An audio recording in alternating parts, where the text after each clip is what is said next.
अस्सलामु अलैकुम। मैं ज़मीर अहमद अंसारी और आप देख रहे हैं ज़ेड न्यूज़ फॉर यू। अस्सलामु अलैकुम। मैं ज़मीर अहमद अंसारी और आप देख रहे हैं ज़ेड न्यूज़ फॉर यू। अर्ज़ यह है कि आपने अपने channel Z news for you को अभी तक सब्सक्राइब नहीं किया है तो सब्सक्राइब करें और साथ में दिए हुए बेल आइकन को भी दबाएं, जिससे हमारी आने वाली सभी वीडियोस के नोटिफिकेशन सबसे पहले आपको मिल सकें।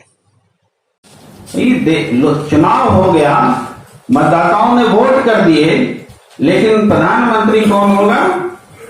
राष्ट्रपति को जिनका मन करेगा वो प्रधानमंत्री होंगे।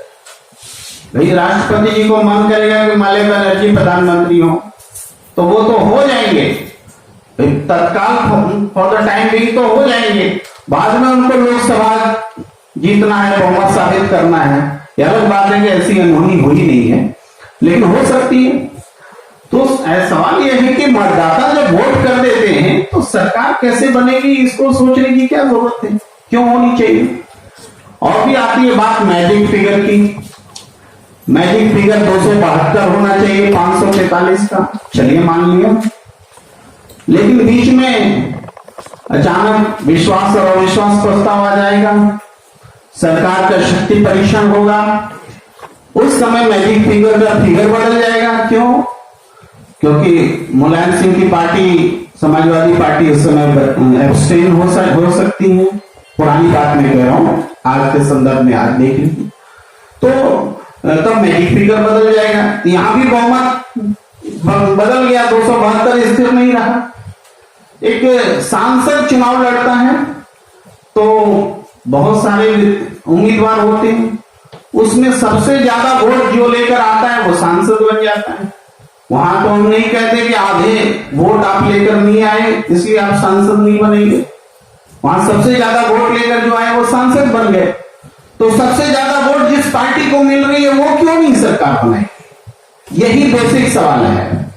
और मैं इस बातचीत का सिलसिला आगे बढ़ाना चाहता हूं। मैं सम्मानीय अतिथि शिवा असलम जी से आग्रह करता हूं कि वो इस गंभीर विषय पर अपने विचार रखें और इस सभागृह को उनका कृतज्ञ रहेगा, ये सभागृह हम सब आपके विचारों के। जी बहुत शुक्रिया साहब, मंच पे आसीन सत्यदेव चौधरी साहब, परमिंदर सिद्दीकी साहब, हुसैन रिजवी साहब, संदीप कौशिक जी, अश्विनी मिश्रा साहब, और मंच के उस तरफ बैठे हुए उतने ही सभी प्रबुद्ध जनों को जिनको मैं देख रही हूँ, बहुतों को मैं पहचान रही हूँ और बहुतों को उनके ओज से मुझे समझ में आ रहा है कि वो अपने आप में बहुत अहम शख्सियत है। और यही आज जब मैं आप सब लोगों के बीच में मैं महसूस कर रही हूँ कि सत्यदेव चौधरी साहब ने जो अलग जगाई है, जो बात वो शुरू कर रहे हैं देश में, जो बहस बहुत पीछे छूट गई और ये मान लिया गया कि अब ये ऐसे ही चलेगा, उस बहस को आप जैसे लोगों के जरिए जो इसकी खुशबू, इसकी बातचीत, इसकी सुगंध जो आगे फैल सकती है, ये बहुत कारामद मीटिंग है और कारामद आप लोगों की भागीदारी है। ऐसा मानते हुए आपको बहुत बहुत बधाई चौधरी साहब, आपने बहुत अहम लोगों को यहाँ जमा किया। तो और यही होता है, बुद्धिजीवी वर्ग का काम ही यही है, समाज का बहुत छोटा वर्ग होता है और उसका काम यही है कि दिशा तय करे, हर एक के लिए, आम जनों के लिए दिशा तय करे और मेक श्योर करे कि देश और समाज सही दिशा में आगे बढ़े। क्योंकि बहुत लोग अपने रोजमर्रा की जिंदगी में, रोजमर्रा की फिक्रों में उन गूढ़ मुद्दों पर बात नहीं कर पाते, सोच नहीं पाते जिनसे उनकी अपनी जिंदगी के हर दिन की दशा और दिशा तय होती है। कोई भीख क्यों मांग रहा है, किसी के थाली से रोटी क्यों गायब हो रही है, किसी का बच्चे को या माता पिता को इलाज नहीं मिल रहा है, किसी के सर पे छत क्यों नहीं है, हालांकि भी सब लोग मेहनत कर रहे हैं। ये जो सवाल है कि हमारी नीतियां कैसी हों और नीति बनाने वाले कैसे हों, ये बहुत बुनियादी सवाल है। मैं पॉलिटिकल साइंस की, राजनीति शास्त्र की छात्रा हूँ और उसके नाते मैं इस पूरे विषय को अप्रोच करती हूँ, उसमें दाखिल होती हूँ कि क्या ये जो तय किया गया बहुमत का सवाल, रिप्रेजेंटेशन का सवाल, मैंडेट का सवाल, और मैंडेट क्या होगा, मैंडेट का चरित्र क्या होगा, सिर्फ एक वोट से भी कोई जीत जाएगा और बाकी के सारे वोट नगण्य हो जाएंगे, और उसमें भी जो एक वोट से भी जीत रहा है वो कुल आबादी का कितना प्रतिशत होगा। जो बुनियादी सवाल आपने उठाया है कि किसी को 20% वोट मिले तो इसलिए वो बाकी की 8 या 4 पार्टियां, किसी को 17, किसी को 18, किसी को 19, किसी को 19.5, उन सब से वो आधे प्रतिशत से जीत सकता है, और ये बाकी की जो भी मंशा है या जो भी उनका मंतव्य है वो नगण्य है, सिर्फ वो आधा प्रतिशत ही सब कुछ है। तो first pass the post system जिसे हम कहते हैं FTPT, इस सिस्टम को लेकर के कक्षाओं में, यूनिवर्सिटीज में, post graduate, under graduate levels पर बड़ी चर्चा होती है। और मुझे तो अपने जब भी मैं इस बारे में सोचती हूँ, मैं पिछले तकरीबन कुछ महीनों से सत्यदेव चौधरी साहब के संपर्क में हूँ, और जब भी उनसे मुलाकात हुई हमने गहन चर्चाएं की इस बारे में, और मुझे अपना विश्वविद्यालय का क्लासरूम, MA और BA का क्लासरूम याद आता रहता है कि ये सवाल हम उस दौर में उठाते थे और परेशान होते थे, हम बिल्कुल इससे संतुष्ट नहीं थे। और खासकर वो पीढ़ी जिसने होश संभाला 80 और 90 के दशक में, जिसने ये देखा कि किस तरह से एक लहर, एक स्वे किसी भी तरह के बाकी मुद्दों को खत्म कर देता है और सिर्फ एक मुद्दा रह जाता है। 1984 का मैंडेट आप सब लोग, ज्यादातर लोगों को याद होगा, जो 1984 का मैंडेट है वो कितने प्रतिशत, 42% समथिंग पर आया था, और उस 42% के आगे बाकी सब कुछ नगण्य था। अभी भी ऐसा है, 4%, 5% जिनको वोट मिलता है उनके पास सीटें भी ज्यादा होती हैं, और जिनको उससे कहीं ज्यादा प्रतिशत मिलता है वो सीटों की टैली में पीछे रह जाते हैं। और इसके बड़े आंकड़े हैं। खुद इलेक्शन कमीशन के साथ ये बहस प्रबुद्ध जनों ने, एक्सपर्ट्स ने उठाई है, ये सवाल किए हैं, लेकिन बाज़ाब्ता या औपचारिक तौर पे ये बहस हमारे समाज से गायब हो गई है। तो बहुत सी चीजें जो राजकाज है, जो स्टेट क्राफ्ट है, जो रोजमर्रा की सरकार चलाने वाली जो बात है, वो तो तयशुदा पैमाने जो दे दिए गए, जो रास्ते बता दिए गए, उन पर चलेगी, लेकिन इसको बेहतर कैसे किया जाए, इसके बारे में जो बहस है ये वो बहस है कि बहुमत क्या है, बहुमत की परिभाषा क्या है, बहुमत हम कैसे तय करेंगे कि लेस देन 40% या 45% लोग टोटल वोट कर रहे हैं, उसमें से जो वोट परसेंटेज आ रही है वो इतनी बिखरी हुई परसेंटेज है। अब सवाल ये, जब मैं इस बहस में अंदर जाती हूँ तो मुझे ये समझ में आता है कि एक तो ये कि हमारे सामने कौन से उदाहरण है, नीदरलैंड है, इजराइल है, या अर्जेंटीना है, पोर्टुगल है, और इसके अलावा भी बहुत सारी मुल्क हैं जो इस पर बहस कर रहे हैं। जिन समाजों में first pass the post system नहीं है, वहां किस तरह की सरकारें हैं। इजराइल को ले लीजिए, इजराइल में टोटल देश को लेकर के एक सरकार चुनी जाती है, लेकिन बहुत छोटा सा साइज है, ये सैंपल साइज बहुत छोटे। जब हमारे प्रोफेसर पढ़ाते थे वो यही पढ़ाते थे कि भारत का साइज इतना बड़ा है कि आप डायरेक्ट परसेंटेज या डायरेक्ट एक एंटिटी के तौर पे वोटिंग करा करके बहुमत नहीं तय कर पाएंगे। यहाँ डाइवर्सिटी इतनी है, तो लिंग्विस्टिक डाइवर्सिटी, रिलीजियस डाइवर्सिटी,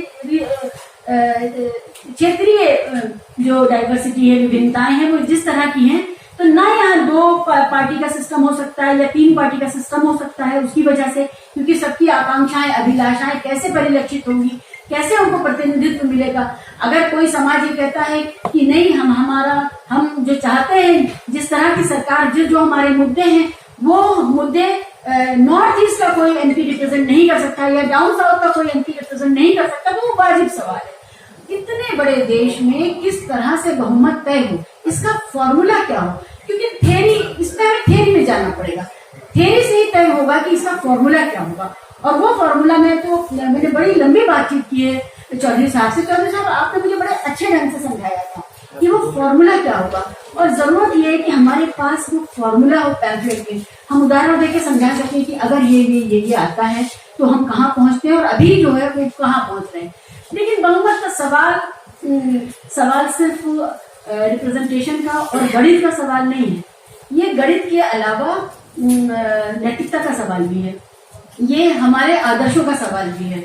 ये कैसे तय होगा कि उस फॉर्मूले से, जो फॉर्मूला चौधरी साहब ने बताया है, या जो प्रोपोर्शनल रिप्रेजेंटेशन का जो फॉर्मूला है जिस पर दूसरी सरकारें चल रही हैं, या राज्यसभा में हम जिस तरह चुनते हैं प्रोपोर्शनल रिप्रेजेंटेशन से, डायरेक्टली हमारे प्रतिनिधि चुने जाते हैं और वो प्रतिनिधि एमएलए, एमएलसी और हमारे एमपीज वो जो चुनते हैं वो प्रोपोर्शनल मेथड से चुनते हैं। सवाल ये है कि हम लोगों की गुणवत्ता को, जो चुने जा रहे हैं उन प्रतिनिधियों की शख्सियत को, उनके चारित्रिक गुणवत्ता को कैसे सुनिश्चित करेंगे। ये कैसे तय होगा कि जो लोग चुन के आए हैं वो अकूत पैसे के आगे बिकेंगे नहीं। जब हम पढ़ रहे थे 90 के दशक में और 2000 में, उस समय ये सवाल इतना बड़ा सवाल नहीं था। अभी तो पूरी पूरी पार्टी खरीदी जा सकती है, आप लोगों ने देखा है, और थोक में आपके एमएलएस बिकने को तैयार है, एमपीज बिकने को तैयार है। तो अब सवाल ये है कि इनको कैसे रोका जाएगा या इस खरीद फरोख्त को कैसे रोका जाएगा। उसके अलावा अगर कोई बहुत बड़ी बहुमत से जीत के आता है, मैं उत्तर प्रदेश से आती हूँ, उत्तर प्रदेश में हमारे बाहुबली हैं, वो अभी अतीक अहमद का एनकाउंटर हुआ है, उसको बार बार उसके बारे में उसको लेजिस्लेटिव मेंबर के तौर पे कुछ मीडिया बात कर रहा था। चाहे वो ब्रजभूषण शरण सिंह हो, चाहे वो अतीक अहमद हो, इन लोगों को भरपूर बहुमत मिला है। वहां आप ये शिकायत नहीं कर सकते कि भाई ये तो इतना छोटा प्रतिशत था। जरूरत नहीं है किसी की उनके आगे खड़े होने की। सवाल यही है कि ऐसे चरित्रों को हम कैसे रोकेंगे। तो वो जो बहुमत, उनको बहुमत मिल जाएगा, वो सत्ता में आ जाएंगे, तो फिर वो जो मसला है, तो हमें आप लोग भी जानते होंगे, और उत्तर प्रदेश में जहाँ पर राजा कांडा है, अतीक अहमद है, मुख्तार अंसारी है, ब्रजभूषण शरण सिंह हैं, जो एक नहीं 8-8, 9 लोकसभा सीटों को प्रभावित करते हैं और 15-16 विधानसभा सीटों को प्रभावित करते हैं, जिनके परिवार के सारे लोग विधान परिषद, विधानसभा और कॉर्पोरेटर तक के जो चुनाव होते हैं उन सब में बैठे हुए, पत्नी, भतीजा, बेटा, भाई सब बैठे हुए। हम ऐसे लोगों से निजात कैसे पाएंगे। तो जो सवाल है वो बहुत गूढ़ है। बहुमत का सवाल जो है वो क्या का सवाल है, कैसे का सवाल है, जो फॉर्मूले का सवाल है, जिसकी मैं गुजारिश करूंगी कि चौधरी साहब उस बात को चाहे दोबारा यहाँ पर समय लें कि कैसे हम उस बहुमत पर पहुंचेंगे। जो तीसरा सवाल है वो आदर्शों का सवाल है कि हम कहाँ से बेहतर नागरिक और प्रतिनिधि लाएंगे, जो बहुमत जिनको मिलेगा लेकिन उनका चरित्र दुर्बल होगा, जो बिकने को तैयार होंगे, जो हमारी पहलवान बेटियों का शोषण करेंगे, हम उनसे कैसे निजात पाएंगे। तो ये सारे सवाल एलाइड सवाल हैं। देखिए, किसी भी आज का जो दौर है उसमें जितनी भी समस्याएं हैं वो इंसानों की बनाई हुई समस्याएं, तो इंसानों के पास ही उसका समाधान भी होगा। आज से सिर्फ 100 साल 150 साल पहले अगर कोई ये कहता कि एक मुसलमान महिला, एक दलित महिला चुनाव लड़ेगी, जीतेगी और पदासीन होगी, तो ये बड़ी अफलातूनी बात लगती है इस देश के जो फ्यूडल लॉर्ड्स थे, जो जमींदार लोग थे उनको। लेकिन आज का कॉमन सेंस है कि हर समाज से, जो सबसे दबे कुचले समाज हैं, जहां बिल्कुल रोशनी नहीं देखने दी जाती थी, उन समाजों से लोग आज आ रहे हैं, नेतृत्व कर रहे हैं। तो ये समस्या भी ऐसी नहीं है। अगर हम इस पर लगातार बात करें और 2024 हमारे सामने है, जितना ज्यादा हो सके बात करें। ये मानना कि अगर एक बार एक जगह से भी हमें रास्ता मिलता है। चौधरी साहब चांदनी चौक कॉन्स्टिट्यूंसी से बहुत बड़ी बातें परिचित हैं, उनका कार्यक्षेत्र रहा है, इनके अपने संबंध वहां पर, निजी संबंध और व्यापारिक संबंध बहुत प्रगाढ़ है वहां पर। आप वहां रास्ते में गुजर जाएं तो पता नहीं कितने लोग दुआ सलाम करें। ऐसी कॉन्स्टिट्यूंसी, और जहां हिंदू, मुसलमान, सिख, ईसाई सबका बहुमत वहां पर मौजूद है।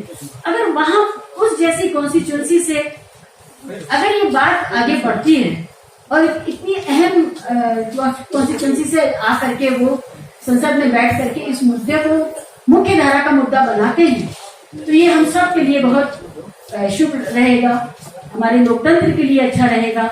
और मेरी शुभकामनाएं भी हैं। मेरा जो भी सहयोग हो सकता है, क्योंकि मैं खुद भी उसी इलाके में रहती हूँ, जो भी सहयोग हो सकता है वो हमेशा रहेगा। ये मुद्दे जो जिसको हम कहते हैं मेले के लड्डू, जो गरम गरम बनते हैं, गरम गरम बिकते हैं। तो राजनीति के सारे मुद्दे अभी मेले के लड्डू बन चुके हैं। वैसे माहौल में अगर ये जो गूढ़ विषय हैं उनको उठा करके अगर कोई अपने आत्मबल से और नैतिक बल से और तन मन धन लगा करके अपना निजी लगा करके अगर कोई आहुति देने के लिए उठा है तो हम सबको उसका समर्थन करना चाहिए। मेरा निजी तौर पे समर्थन रहेगा। बहुत बहुत बधाई आपको, बहुत बहुत शुभकामनाएं, बहुत शुक्रिया। बहुत आभार शिवा जी।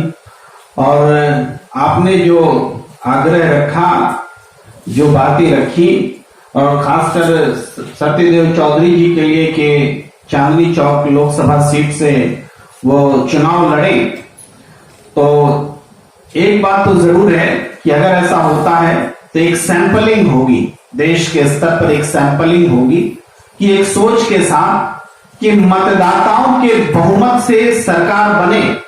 इस सोच को अगर आप समर्थन देते हैं तो सत्यदेव चौधरी जी को जिता करके आप सैंपलिंग कर सकते हैं। पूरे देश में इसका असर होगा और पूरे देश में ये सोच जो है बलवान होगी, बलवती होगी। तो ये इस प्रस्ताव का मैं स्वयं समर्थन करता हूं कि सत्यदेव चौधरी जी चांदनी चौक लोकसभा सीट से चुनाव लड़े। और इस बीच अगर आप में से किन्हीं को इच्छा है तो आप आगे बोल सकते हैं। मैं समर्थन करता हूं उसका। नमस्कार जी, मेरा ये अनुरोध है और एक जैसा बच्चा जिद करता है वो जिद है कि जो इस संस्था के संपादक है सत्यदेव चौधरी जी, वो जरूर लड़े चुनाव। और जैसे भाई साहब ने कहा, एक सैंपल और एक मिसाल तय करने की जरूरत है। उसके लिए आपको आगे आना चाहिए। और जो आपके विचार है, मैं समझता हूँ आज तक कितनी मीटिंग में मैं आपके साथ रहा हूँ, किसी भी एक मीटिंग में भी किसी ने इसका विरोध नहीं किया। I am witness to it. Last 15 साल से मैं चौधरी साहब के साथ हूँ। किसी भी एक मीटिंग में, चाहे वो दिल्ली में हुई है, कहीं भी हुई है, किसी भी आदमी ने इस सोच का विरोध नहीं किया।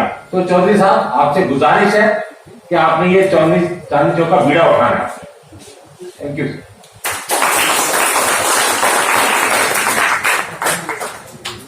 तो सभा की कार्यवाही को आगे बढ़ाते हैं। हमारे बीच हुसैन रिजवी साहब हैं। आप अक्सर टेलीविजन चैनल पर इनको देखते हैं। इंडिया टीवी में योगा कराते हैं। योगा कराते हैं तो मैं इनको चढ़ाने के लिए बोलता हूँ। पत्रकार हैं, लंबे समय से एंकर रहे हैं। मैंने भी आपके साथ काम किया है।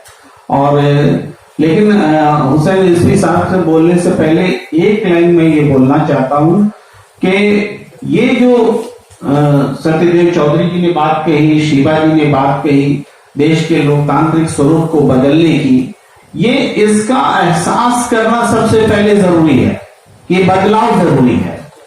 जो आज सिस्टम है उसमें बदलाव जरूरी है। आज हम कहते हैं कि बीजेपी के पास 37% वोट है और लगभग 38%, 37 से थोड़ा ज्यादा, और वो सरकार में है। लेकिन क्या वास्तव में 37% या 37.5% वोट से ये सरकार चल रही है? नहीं। जो जीते हुए सांसद हैं उनको कितने वोट मिले उसके योग से ये सरकार चल रही है।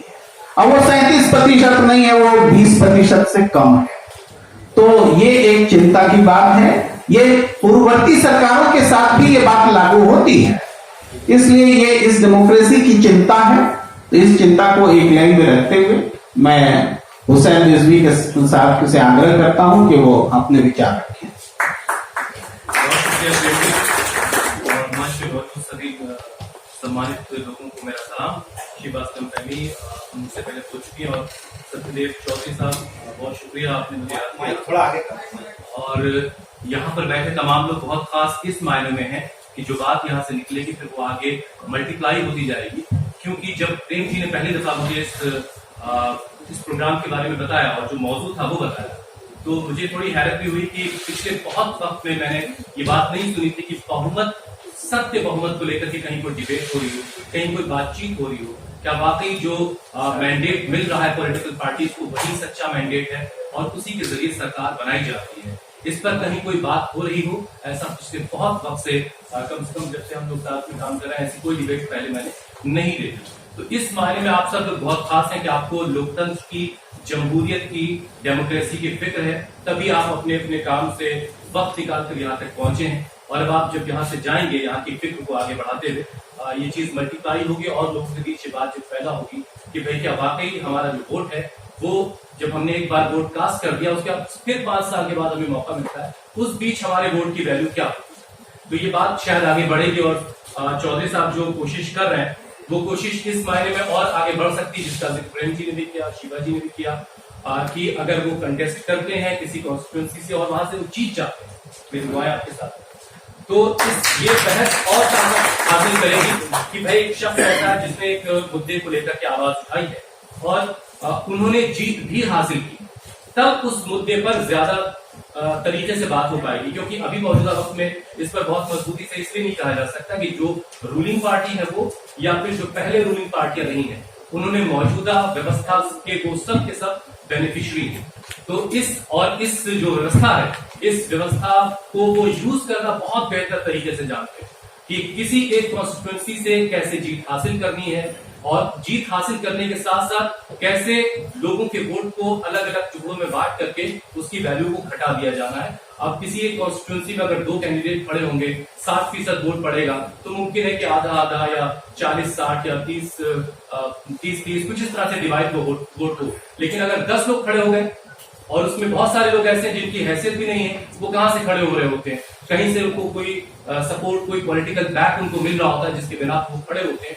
सिर्फ उनकी कीमत उसके लिए लगाई जाती है, किसी को बैठाने की कीमत दी जाती है, किसी को खड़ा करने की कीमत दी जाती है। अब ये बहस जो है बहुत अहमियत की हामिल है आज जिस पर हम बात कर रहे हैं, और इस पर बहुत वक्त से मैंने नहीं कुछ पढ़ा लिखा था, क्योंकि प्रेम जी ने मुझसे कहा, फिर मैंने इस पर स्टडी करनी शुरू की कि भाई ये बात वाकई कहीं आर्टिकल की शक्ल में मुझे गूगल पे कहीं कुछ मिल जाए, मुझे कहीं कुछ मिल नहीं रहा।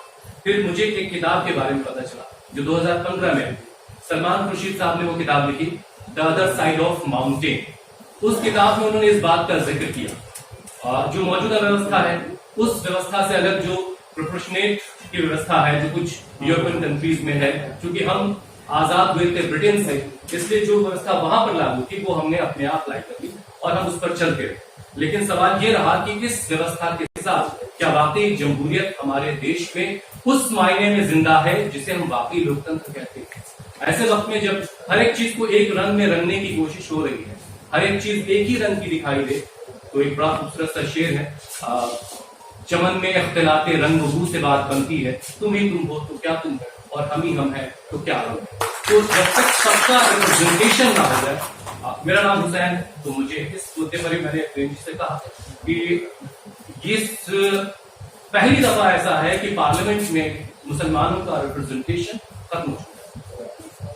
पॉलिटिकल पार्टीज ये कहते हैं मुसलमानों को टिकट नहीं देती कि भाई पोलराइजेशन।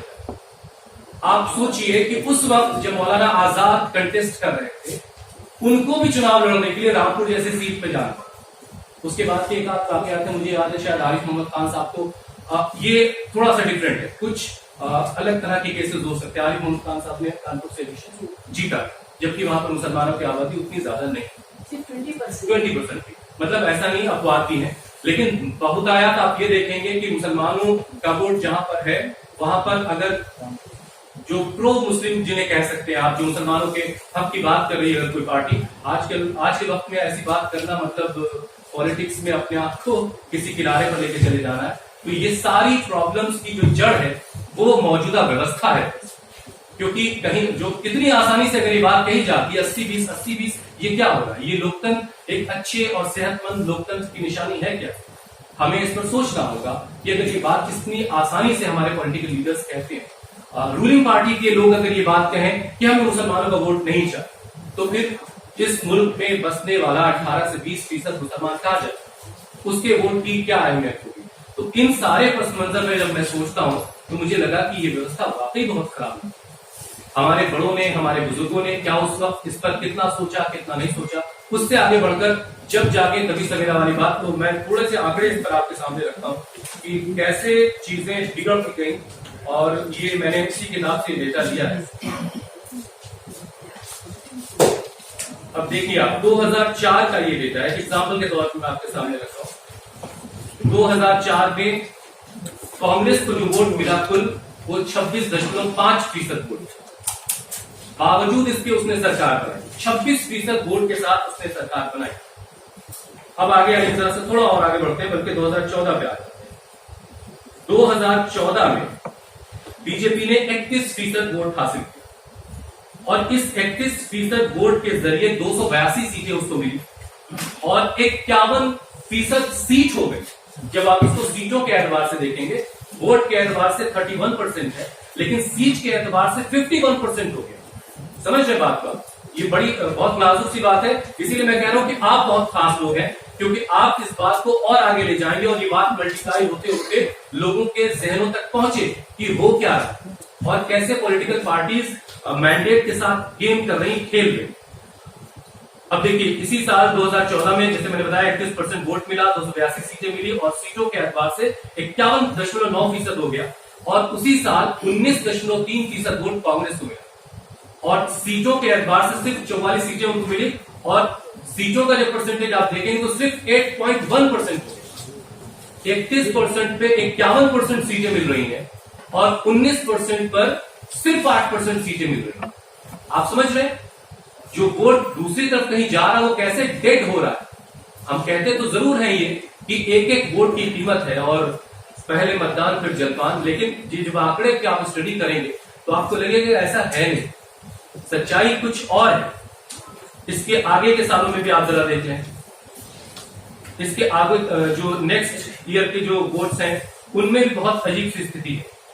तो कुल मिलाकर के ये जो ख्याल है इसको लेकर के सलमान खुर्शीद ने अपनी किताब में डिटेल में इसको लिखा, लेकिन दिलचस्प ये है कि उनकी पार्टी भी इस व्यवस्था की बेनिफिशियरी रही है और मौजूदा वक्त में ना कांग्रेस की तरफ से, ना किसी और राजनीतिक दल की तरफ से, ना बीजेपी की तरफ से, ना आम आदमी पार्टी की तरफ से ऐसी कोई आवाज हमें सुनाई देती। एक आवाज चौधरी साहब ने इसको लेकर के उठाई है।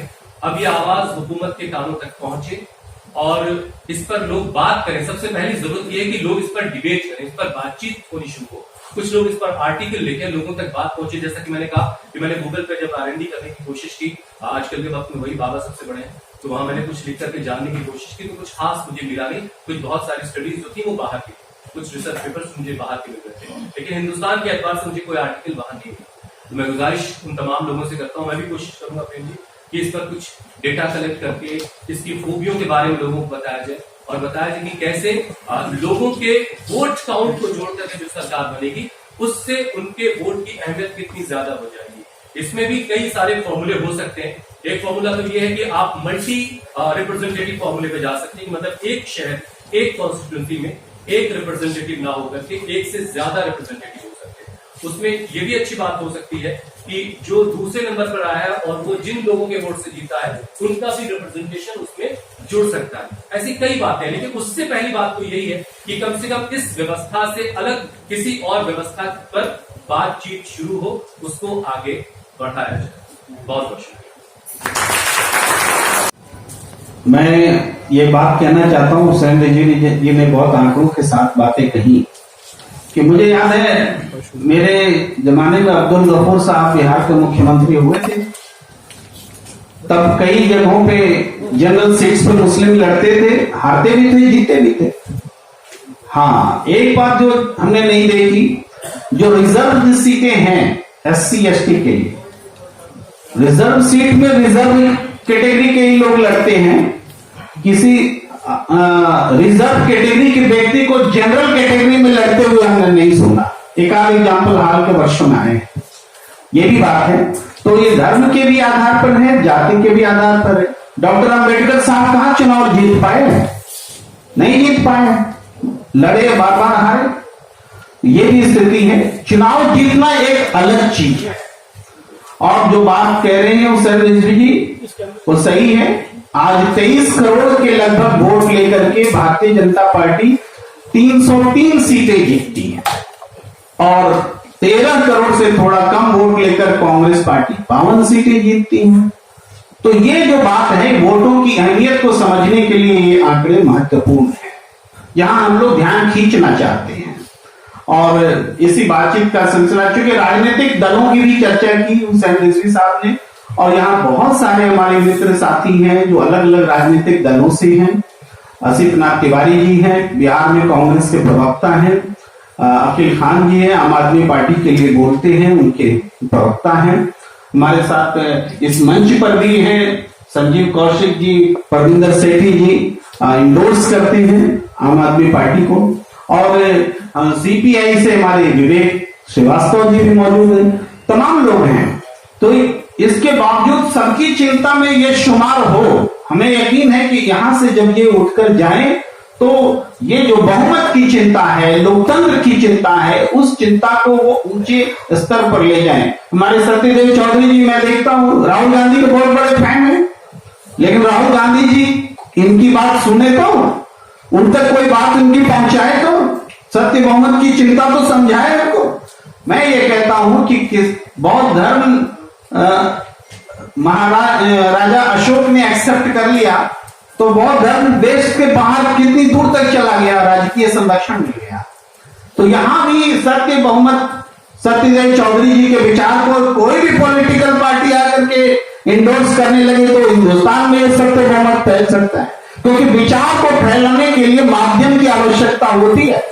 भाई आवाज भी जा रही है तो यहाँ आवाज जैसा माध्यम है तभी आवाज आप तक जा रही है। विचार का भी माध्यम जरूरी है और उसी माध्यम की तलाश कर रहे हैं हम सब, और इसी के लिए सैंपलिंग हो रही है कि चांदनी चौक से सत्यदेव चौधरी जी लड़े और ये विचार का संचरण हो। जैसे हवा में आवाज जाती है, रोशनी जाती है, उसी तरह से विचार जाए। मैं आग्रह करता हूं परविंदर सेठी जी से कि आप इस बातचीत का सिलसिला आगे बढ़ाएं।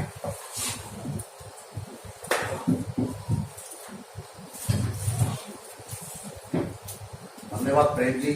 सबसे पहले मैं शुक्रिया अदा करना चाहता हूँ सत्यदेव चौधरी जी का, और मंच पे विराजमान शिवा जी हैं, हुसैन रिजवी जी हैं, अश्विनी मिश्र जी हैं, संजीव कौशिक जी हैं और प्रेम कुमार जी, आप सबका बहुत बहुत धन्यवाद। और मेरे सामने भी बहुत सम्मानित लोग हैं यहाँ पे जो बड़े बड़े चैनल्स में बैठते हैं, अकील खान, विवेक श्रीवास्तव जी हैं, जो सत्यदेव चौधरी जी ने अपने मैं शैलेंद्र दुबे सर का नाम भूल गया बार बार। आप भी मौजूद हैं और समान चैनलों में राष्ट्रवादी चिंतक के रूप में विचार रखते हैं। आपका बहुत बहुत स्वागत है जी। मैं इस बात को आगे लेके जाऊंगा, जैसे सत्यदेव चौधरी जी ने एक प्रश्न करा और उसका उत्तर भी दे दिया। इन्होंने प्रश्न करा कि जो वोटिंग परसेंटेज है उसके बावजूद भी वो पार्टी हार जाती है, उसके लिए उन्होंने उनका जो चुनाव लड़ना है, इस बात का मैं स्वागत करता हूं और मैं आभार प्रकट करता हूं कि आप जैसे व्यक्ति को चुनाव लड़ना चाहिए। एक पॉलिटिकल स्ट्रक्चर की बात करता हूं कि जो पॉलिटिकल स्ट्रक्चर है, जो इंडियन पॉलिटिकल स्ट्रक्चर है, उसमें सबसे पहली बात है यथा प्रजा तथा राजा। और प्रश्न ये है कि प्रजा कैसी हो और राजा कैसा हो। प्रजा, हम संसार के अंदर मानसिक तौर पर पिछड़े हुए लोग हैं, हमें ये बात माननी पड़ेगी, क्योंकि पूरे संसार के अंदर जो चुनाव होता है वो मैनिफेस्टो में किए गए वादों के आधार पर होता है कि हम ये डेवलपमेंट करेंगे देश की। और वहां की जो जनता है, जो व्यक्ति काम करता है और उसको वोट देती है, मैंडेट देती है, और काम करने के बाद वो एक आम आदमी का जीवन व्यतीत करता है। लेकिन हमारे यहाँ पे जात के नाम पे, प्रांत के नाम पे, हिंदू मुसलमान के नाम पे, भारत पाकिस्तान के नाम पे चुनाव लड़े जाते हैं। लेकिन जहां तक डेमोक्रेसी की बात है, जहां तक सिस्टम और मैकेनिज्म की बात है, हम पार्टी, क्योंकि मीडिया फॉर्मेट है, हमें एक पार्टी का समर्थन करना पड़ता है, लेकिन हमारा किसी पार्टी के साथ कोई मतभेद नहीं है। हमारा सिस्टम और मैकेनिज्म के साथ मतभेद है। हमारे देश का जो सिस्टम और मैकेनिज्म है वो एक तरह से कोलैप्स कर चुका है। डेमोक्रेसी के ऊपर अटैक हो रहे हैं। जिस प्रकार आप मैंडेट की बात करते हैं, अभी हमने बीते दिनों में देखा कई प्रदेशों के अंदर सरकारें गिराई जाती हैं, चाहे सीबीआई का सहारा लें, चाहे ईडी का सहारा लें, चाहे इनकम टैक्स का सहारा लें, चाहे पैसे का लालच दें। इस प्रकार से मैं कहता हूं किसानों की आप बात करिए, 13 महीने का सब किसान बॉर्डर पे बैठे रहते हैं, उसके बाद उनकी बात नहीं पूछी जाती और 1300 किसान शहीद हो जाते हैं और 5000 किसानों के ऊपर एफआईआर दर्ज होती है। जो इनोसेंट है, मैं कह रहा हूं चंद लोगों ने कुछ गलत काम किया भी होगा, लेकिन जो इनोसेंट है उनके केस वापस नहीं दिए जाते। ये डिक्टेटरशिप की परिकाष्ठा है। और जिन खिलाड़ियों ने पूरे संसार के अंदर देश का नाम रोशन करा, जिनको प्रधानमंत्री जी ने भी इंट्रोस करा और उनका सम्मान करा, लेकिन जब उनकी पार्टी का एक सांसद उनके साथ यौन शोषण करता है तो उसकी एफआईआर दर्ज कराने के लिए उन्हें सुप्रीम कोर्ट जाना पड़ता है। तो यहाँ पे एक लॉ एंड ऑर्डर कोलैप्स कर गया है। लॉ रिफॉर्म्स की जरूरत है, पुलिस रिफॉर्म्स की जरूरत है, न्यायालय फेल हो चुके हैं। मैं आपको बताता हूँ 1984 के अंदर एक जेनोसाइड होता है जहां सिखों का कत्लेआम होता है। 39 साल के बाद आज हमें न्याय मिलता नजर आता है 2 लोगों के लिए, जिसके अंदर कई हजारों पुलिस वाले भी थे और हजारों लोग दोषी थे। लेकिन मैं बड़े दुख के साथ में धन्यवाद भी करता हूं, मैंने कई मंचों पे धन्यवाद करा भारतीय जनता पार्टी का कि मैं दिल से धन्यवाद करता हूं, आपने मुझे न्याय दिलाया। लेकिन मैं बड़े अफसोस के साथ ये कहना चाहता हूं कि मुझे न्यायालय से चाहिए था। एक सरकार ने जेनोसाइड करा और एक सरकार ने हमें न्याय दिया। बात तो वहीं आ गई कि आपने चाहा तो हमें न्याय दे दिया, क्योंकि कुछ सिख या कुछ पॉलिटिकल पार्टी या एक वोट बैंक आपके सामने था, उन्होंने आपको अप्रोच करा और आपने एक एसआईटी का गठन करा और आपने 2 लोगों को सजा दी। न्यायालय कहां पे है? लॉ रिफॉर्म्स कहां पे है? अगर एक देश का खिलाड़ी, देश की महिला खिलाड़ी 3 महीने तक जंतर मंतर में बैठे रहते हैं और अपनी एफआईआर दर्ज कराने के लिए उन्हें सुप्रीम कोर्ट जाना पड़ता है, तो एक आम व्यक्ति, अगर मैं कहता हूं अच्छे से अच्छा व्यक्ति हो, अगर उसको पुलिस स्टेशन जाना पड़े, उसका कितना भी नुकसान हो, वो जाना पसंद नहीं करता। अगर उसे न्यायालय जाना पड़े, वो जाना पसंद नहीं करता, क्योंकि न्याय लेने के लिए उसका घर बार बिक जाता है। ये व्यवस्था है आज के पॉलिटिकल स्ट्रक्चर की। इस पॉलिटिकल स्ट्रक्चर को चेंज करने के लिए मैं, जैसे सत्यदेव जी ने चुनाव लड़ने का फैसला करा आप सबकी गुजारिश के ऊपर, मैं चाहता हूं कि पढ़े लिखे लोग आए और इस पॉलिटिकल सिस्टम को, इस मैकेनिज्म को, इस स्ट्रक्चर को चेंज करने का प्रयास करें, जिसके अंदर देखिए एक चपरासी की तो बेसिक क्वालिफिकेशन तय है, लेकिन देश के प्रधानमंत्री की बेसिक क्वालिफिकेशन तय नहीं है। मैं तो ये जानना चाहता हूँ, ये कहना चाहता हूँ कि जो भी व्यक्ति पॉलिटिक्स में आए उसकी बेसिक शिक्षा होनी चाहिए। जैसे आप बिजनेस करना चाहते हो, आपको एमबीए की पढ़ाई करनी पड़ती है, आपने डॉक्टर बनना है, आपको एमबीबीएस की पढ़ाई करनी पड़ती है। उसी प्रकार के पॉलिटिक्स के लिए भी आपको एक डिग्री की आवश्यकता होनी चाहिए। अगर आपने एमसी का चुनाव करना है, उसकी छोटी डिग्री हो, अगर आपने एक सांसद बनना है, उसके लिए आपको एमबीए लेवल की एक पॉलिटिक्स की पढ़ाई करनी पड़े। इस सिस्टम और मैकेनिज्म को मैं कहता हूं, देखिए गवर्नमेंट जॉब खत्म हो चुकी है। प्राइवेट जॉब, जो बड़ी बड़ी जॉब्स हैं, चाहे टाटा है, चाहे आप जाके देखिए, उन्होंने अपनी एम्प्लॉयमेंट फ्रीज कर रखी है। उस एम्प्लॉयमेंट को एक इंडायरेक्ट एम्प्लॉयमेंट की कॉन्ट्रैक्ट लेबर के रूप में, जो एक व्यक्ति 70,000 रुपए तनख्वाह लेता है, एक लेबर का शोषण करके उसको 18,000 रुपए की सैलरी के ऊपर काम करना पड़ता है और 12 घंटे की ड्यूटी देनी पड़ती है। एक गरीब आदमी का जो शोषण हो रहा है, इन चीजों को चेंज करने के लिए हमें पॉलिटिकल स्ट्रक्चर को चेंज करने की आवश्यकता है। और मैं सत्यदेव चौधरी जी का स्वागत करता हूं और उनका आभार व्यक्त करता हूं कि वो पॉलिटिक्स में आ रहे हैं। आप जैसे लोगों को इस देश की आवश्यकता है और आप आगे आए, और मैं, मेरी बहुत बहुत शुभकामनाएं हैं कि आप चुनाव में जीत जाएं और हमारी जो भी आदेश होगा हम आपके साथ हैं। धन्यवाद, थैंक यू।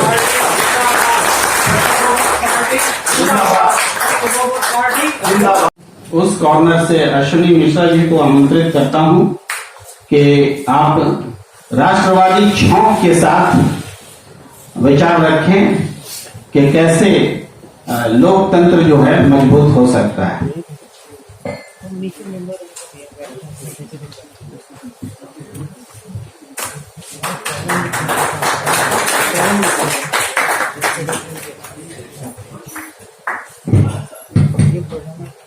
बहुत बहुत धन्यवाद।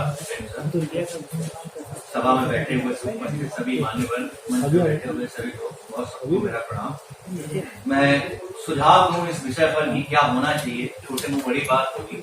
मैं एक कॉमन मैन, तो पहले तो मैं अपने आप अपना परिचय देना चाहूंगा। मेरा नाम अश्विनी मिश्रा है। मैं वो व्यक्ति हूँ जो आपको हर भीड़ में दिखता है। मैं वो व्यक्ति हूँ जो, जिसको हम बोलते हैं कि जो सारी सुविधाएं हैं, 130,000 क्लास कॉमन मैन। मैं हिंदुस्तान का वो कॉमन मैन जो अपनी बात रखना चाहता हूँ यहाँ पर। वो कॉमन मैन जो देश में लोकतंत्र का असली रखवाला है। हम लोग यहाँ पर, मैं सोच रहा था, सुन रहा था, मैं कोशिश करूंगा कि मैं राजनीतिक बात में ना जाऊं। मैं एक जो भी अपनी बात रखूं वो एक कॉमन मैन के पर्सपेक्टिव से रखूं कि कॉमन मैन को क्या क्या समस्याएं होती है जब लोकतांत्रिक व्यवस्था सही नहीं होती है। हम बहुत बार सुनते हैं, भाषणों में सुनते हैं, किंग मेकर होगा, किंग मेकर होगा। मेरे हिसाब से लोकतंत्र में किंग मेकर सिर्फ जनता होनी चाहिए, बट ये हमारी राजनीतिक व्यवस्था की मजबूरी है कि यहाँ हमारे कई नेता किंग मेकर बन के बैठ जाते हैं। अभी हम रिजवी जी को सुन रहे थे, रिजवी जी ने भी थोड़ी पॉलिटिकल बात की, मैं उससे बहुत दूर रहना चाहता हूँ, हालांकि मैं रिजवी को बोलना चाहता हूँ। सलमान खुर्शीद जी फर्रुखाबाद से आते हैं, मैं भी फर्रुखाबाद से आता हूँ, वो कई बार वहाँ सांसद रहे हैं और वहाँ पर मुस्लिम आबादी जो है 20% से भी कम है, तो ये कह देना उचित नहीं होगा। मुझे लगता है जो आज का विषय है वो हिंदू मुस्लिम से ऊपर का विषय है, वो भारतीय जनता पार्टी या कांग्रेस से ऊपर का विषय है। विषय जो है लोकतंत्र का विषय है।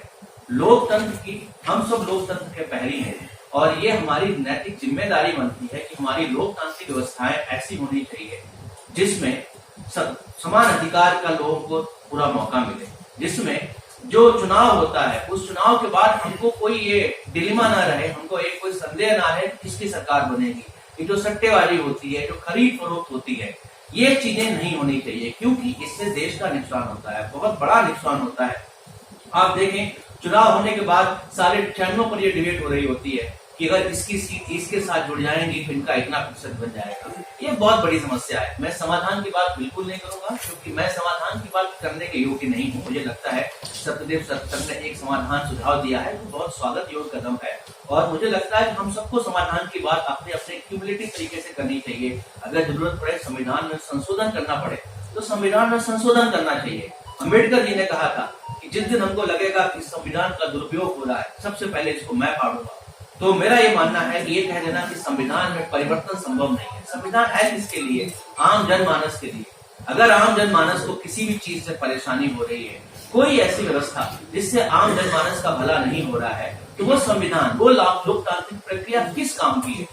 मेरा यही मानना है कि मैं जो है आप सब लोगों के साथ बहुत छोटी अपनी बात बहुत संक्षेप रखूंगा। मुझे लगता है कि बड़ा मुश्किल होता है लंच करने के बाद बैठना और सुनना, नींद भी आती है, तो मैं बहुत जल्दी जो है अपनी बातें खत्म करके सिर्फ दुष्यंत कुमार जी की 2 लाइन से खत्म करना चाहूंगा कि सिर्फ हंगामा खड़ा करना मेरा मकसद नहीं, सर सेफ्टी की सूरत बदलनी चाहिए। तो हम लोगों की नैतिक जिम्मेदारी बनती है कि हम अपने देश की, अपनी लोकतांत्रिक व्यवस्था की सूरत बदले, और उस सूरत बदलने में आप सबका योगदान अभूतपूर्ण है, महत्वपूर्ण है, क्योंकि एक आदमी के कुछ करने से कुछ नहीं होगा, पर जब 140 करोड़ लोग एक साथ खड़े हो जाएंगे तो ये व्यवस्था में परिवर्तन जरूर आएगा। धन्यवाद। ये आपने कॉमन मैन की तरह गंभीर बातें रखी और थोड़ा सा जिक्र, एक डिफरेंस जैसी बातें भी आपने महसूस की होंगी। मैं एक हस्तक्षेप के साथ बात को रखता हूं, क्योंकि यहाँ चर्चा जो है हम दिशा के साथ चले। बहुमत की बात हो रही, जनतंत्र और लोकतंत्र के सुधार की बात हो रही है, बदलाव की बात हो रही है, राजनीतिक व्यवस्था बदलने की बात हो रही है। देखिए हमारे यहाँ ये जब हम सत्य बहुमत की बात करते हैं, मतदाताओं के बहुमत से सरकार बनाने की बात करते हैं, तो अक्सर ये चिंता सामने आती है कि अल्पसंख्यकों का क्या होगा। तो क्या ये सत्य बहुमत अल्पसंख्यक विरोधी सिद्धांत है? तो ये क्लैरिटी लेना जरूरी है कि अल्पसंख्यक की चिंता तो आज है, आज के लोकतंत्र में ये चिंता है। जो बातें सामने आई कि एक सत्ताधारी पार्टी गैर मुसलमानों के साथ भी सरकार बना रही है, चला रही है, स्टेट में भी चला चुकी है, सेंटर में चला चुकी है। लेकिन जब सत्य बहुमत का कॉन्सेप्ट होगा तो उसमें धर्म के आधार पर वोट की कोई गुंजाइश नहीं है। उसमें सभी मतदाताओं के हर वर्ग का अधिकतम वोट लेना ही सत्य बहुमत है। सभी वर्गों को साथ लेकर चलना बहुमत। हम बहुमत की बात कर रहे हैं, बहुसंख्यक की बात नहीं कर रहे। बहुसंख्यकवाद तो अपने बहुसंख्यक के आधार पर, संख्या के आधार पर कम संख्या वालों पर जुल्म करने की सोच सकता है। दुनिया भर में ऐसी पद्धति चलती रही है, आज भी मणिपुर में ऐसे ही हालात पैदा हो रहे हैं। लेकिन जब बहुमतवाद की बात करेंगे तो ये बहुसंख्यकवाद से अलग है। ये बहुमतवाद सबके बहुमत को लेकर, ऐसे भी हमारे भी लोकतंत्र की जो परंपरा रही है अब तक, उसमें क्या है कि सदन के भीतर पक्ष और विपक्ष है। क्यों? ऐसा भी तो हो सकता है जिनको ज्यादा वोट मिले वो अपना सरकार बनाए, विपक्ष की जरूरत ही नहीं है। लेकिन विपक्ष को साथ में रखा गया, चूंकि सत्ताधारी दल के पास में ज्यादा सांसद है, फिर भी जो अल्पमत में है उनको साथ में लेकर चलना बहुमत का दायित्व है। ये लोकतांत्रिक व्याख्या है। तो इसी व्याख्या का हम विस्तार मतदाताओं के अर्थ तक ले जाना चाहते हैं, मतदाताओं तक ले जाना चाहते हैं। एक ऐसी राजनीतिक व्यवस्था हो जो मतदाताओं के द्वारा, मतदाताओं के लिए और मतदाताओं का हो। ये जो है उसको हम यहां तक ले जाना चाहते हैं। इसमें धर्म के आधार पर किसी को असुरक्षित या डरने की कोई आवश्यकता ही नहीं होगी, क्योंकि आज हम पहचानते हैं कि वो मुसलमान है, वो हिंदू है, वो, लेकिन हम जब हमारा सत्य बहुमत का सिद्धांत लागू होगा तो कोई मुसलमान हिंदू बनकर के उम्मीदवार नहीं होगा। ये बेसिक बात है, इस पर और चर्चा हो सकती है, लेकिन संक्षेप में मैं रेखांकित करते हुए मैं अब अपने मित्र संजीव कौशिक जी से आग्रह करता हूं कि इस सिलसिला को आगे बढ़ाएं।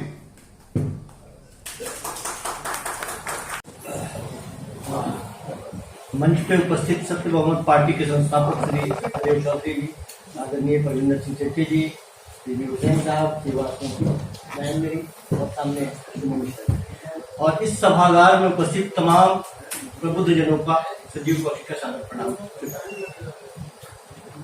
बड़ी विपरीत दिशा में हम लोग सोचने और बोलने बैठे हैं। यहाँ पे आज के वक्त में जहाँ लोगों के वोट लूट लिए जाते हो, कभी सीए के नाम पे, कभी एनआरसी के नाम पे, कभी हिंदू मुसलमान के नाम पे, कभी भारत पाकिस्तान के नाम पे, कभी मंदिर मस्जिद के नाम पे, वहां हम उन मतदाताओं के वोटों की रक्षा करने की बात कर रहे हैं, उनके हक की बात कर रहे हैं। और हम चाहते हैं कि यदि वो बटन दबाता है तो उसके बटन दबाने की कीमत समझी जाए।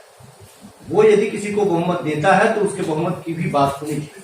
वो बटन दबा रहा है, कोई यदि जीत रहा है तो जीता हुआ आदमी हम आपको पसंद कर रहे हैं, आपको हमने बना दिया, एमएलए बना दिया, एमपी बना दिया आपको, तो जिस आधार पे, जिस सिद्धांत के आधार पर मैंने आपको वोट दिया था, कल यदि आप बिक जाते हैं तो क्या होगा? और बिक ही जाते हैं। खरीदार तो मोटी झोली लेके निकला है, सब जानते हैं। और लगातार जहां सिद्धांत पीछे छूट जाते हो और संख्याओं के बल पे सरकारें बनती हो, निश्चित तौर पे आज के वक्त में ये चर्चा स्वाभाविक रूप से बहुत ज्यादा मौजूद हो जाता है। गंभीर चिंतन है ये। हम उसकी बात कर रहे हैं जो घर से अपना काम छोड़ के जाकर बटन दबाता है। बटन दबाने वाला होता कौन है? दिल्ली में तो देखते हैं गर्मियों के दिन में जब वोटिंग की बात होती है तो लोग अपने एसी कमरों से बाहर निकलते नहीं। जो रिक्शा चलाने वाला होता है वो रिक्शा लेके निकल जाता है।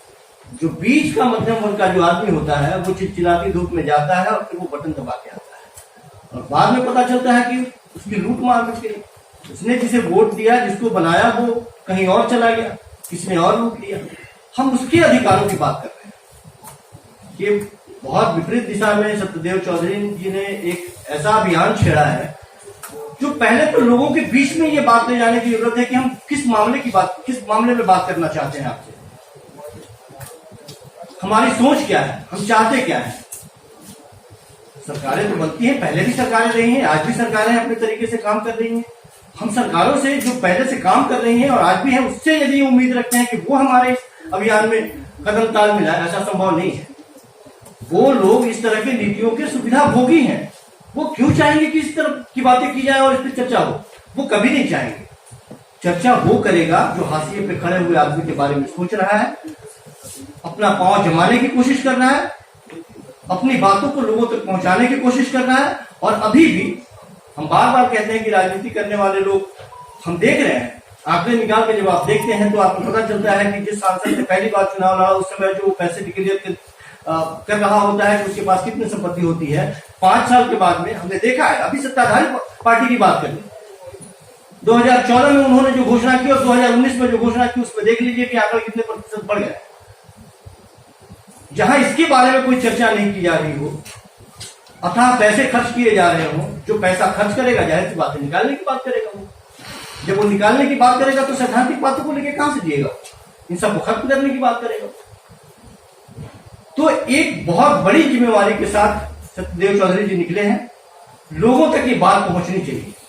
मुझे लगता है कि जिसको भी ये बात समझ में आए कि हम आपके वोटों के बारे में बात कर रहे हैं, आप यदि बटन दबाते हैं तो गंभीरतापूर्वक आपके उस अधिकार के बारे में बात कर रहे हैं, तो वो सोचेगा जरूर, और सोचेगा वही जो वोट देने जाता है और उसको उसके वोट की कीमत समझाने की बात हो रही है।